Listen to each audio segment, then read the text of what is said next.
It was hard. Like when we first got our dog Winnie, like both sets of our parents, like my mom and her fiance Greg, and then like his parents, like Fran and Tony, like we like didn't all like individually with both like sets of people, like didn't all agree on like how to do things with her. You know what I mean? Like we had some experiences with Winnie when we first got her. Like a lot of people know in our like close family, like there was a day that my aunt came over to, like we were gonna go to a baby shower. My God, this is a terrible story to tell for Mother's Day, but we were going to like this baby shower, and my aunt was standing towards the front door, and we only had Winnie for like 2 months, and I don't even think it was that. It was barely that. Like we got Winnie in December, and I think this baby shower was for David and Megan, and it was probably like February-ish. Yeah, so it's like maybe January. Right at the beginning. It was like right at the beginning, and so we didn't know. Like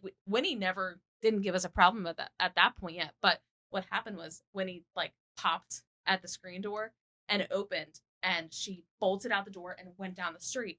And now for a lot of people, like if you live in a neighborhood, like that's not a big deal. You're like, oh, I'll get my dog back. But like where we live, it's 25 right in front of our street. But then down the road to the left where she ran, there's like a little bridge. And then on the other side, it's 45. So I'm freaking out. I'm like, somebody's going to hit my dog. What the heck? I have never screamed so loud in my life. Oh, and here's the worst part about it. My aunt has never been to our house and never met Winnie at that point. Like that was the first time. Maybe not the first time she was at our house, but it was the first time since we like redid stuff, and then first time meeting Winnie.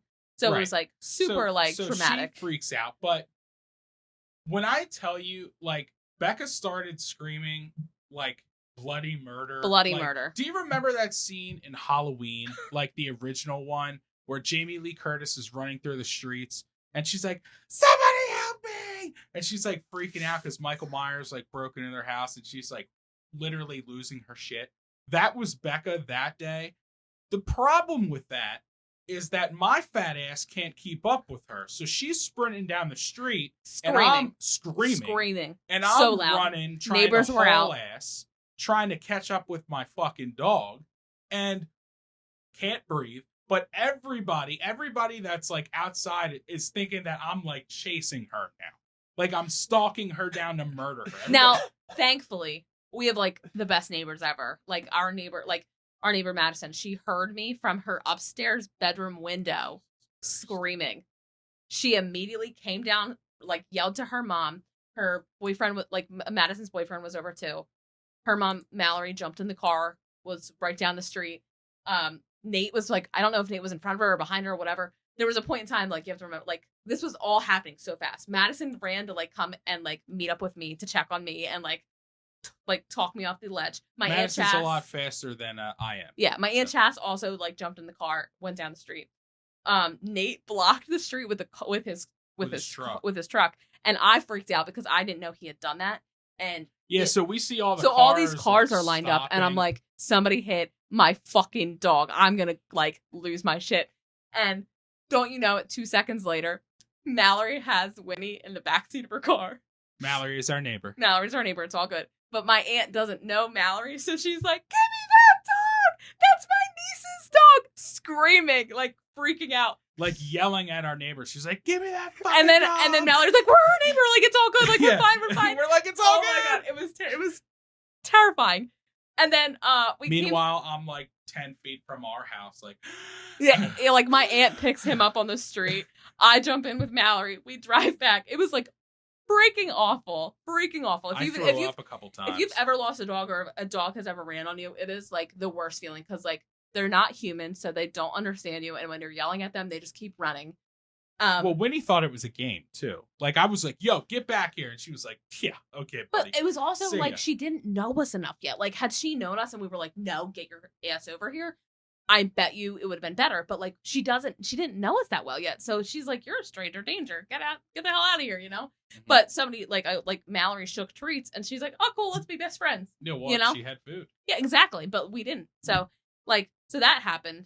So you're sharing a story on Mother's Day about how you're a bad dog mom? You're a bad dog dad. You were right there. I know. I could have grabbed her. It was no, a failure. Honestly, it was totally like it happened in like it happened 3 seconds. so fast, and it was like so terrifying. But like So that happened. And so let's just wrap this back over. So that happened. And when we told our parents, like, my mom giggled because she didn't understand the, like in that moment, how, like, awful it was. Like, she didn't understand that, like, there was a point where when we saw those stopped cars, I thought my dog was hit. If not hit, dead. Because going 45, not many people pepperoni.